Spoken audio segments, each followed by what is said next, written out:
ఓం శ్రీ హరయే నమః. అత శ్రీమన్నారాయణీయే అష్టనవతితమం దశకం నిష్కలబ్రహ్మ ఉపాసనం వర్ణనం.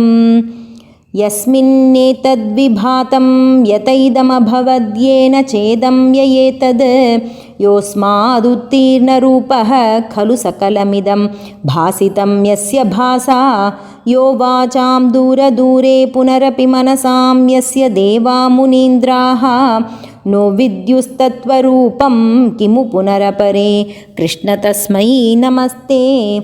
జన్మాథో కర్మనామ స్ఫుటమిహ గుణదోషాదికం వా న యస్మిన్ లోకానామూతయే యః స్వయమనుభజతే తాని మాయానుసారీ బిభ్రచ్చక్తిరరూపోऽపి చ బహుతరరూపో వభాతి అద్భుతాత్మా తస్మై కైవల్యధామ్నే పరరసపరిపూర్ణాయ విష్ణో నమస్తే.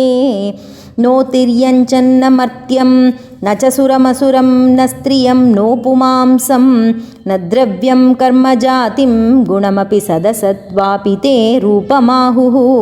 శిష్టం యత్స్యాన్నిషేధే సతి నిగమశతైర్లక్షణావృత్తితస్తత్ కృచ్ఛ్రేణావేద్యమానం పరమసుఖమయం భాతి తస్మై నమస్తే.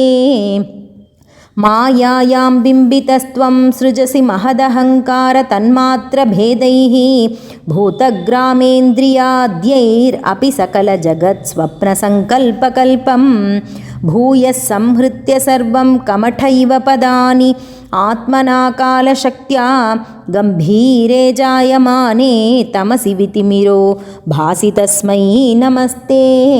శబ్దబ్రహ్మేతి కర్మేతి అనురితి భగవన్ కాల ఇత్యాలపంతి త్వామేకం విశ్వహేతుం సకలమయతయా సర్వథా కల్ప్యమానం వేదాంతైర్యత్తు గీతం పురుషపరచిదాత్మాభిదం తత్తు తత్వం ప్రేక్షామాత్రేణ మూల ప్రకృతి వికృతికృత్ కృష్ణ తస్మై నమస్తే.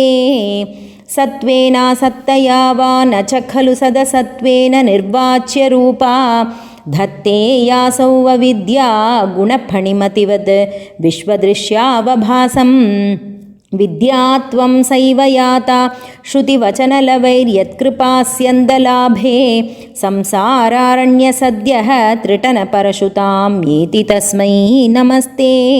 భూషాసు స్వర్ణవద్వా జగతి ఘటశరావాదికే మృత్తికావత్ తత్వే సంచింత్యమానే స్ఫురతి తదధునాపి అద్వితీయం వపుస్తే.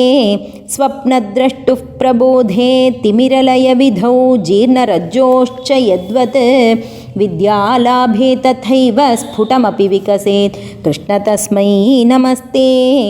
యద్భీత్యోదేతి సూర్యో దహతి చ దహనో వాతి వాయుస్తథాన్యే యద్భీతాః పద్మజాద్యాః పునరుచితబలీనాహరంతేను కాలం येनैवारोपिताः प्राङ् निजपदमपि ते च्यावितारश्च पश्चात् तस्मै विश्वं नियन्त्रे वयमपि भवते कृष्ण कुर्मः प्रणामम्.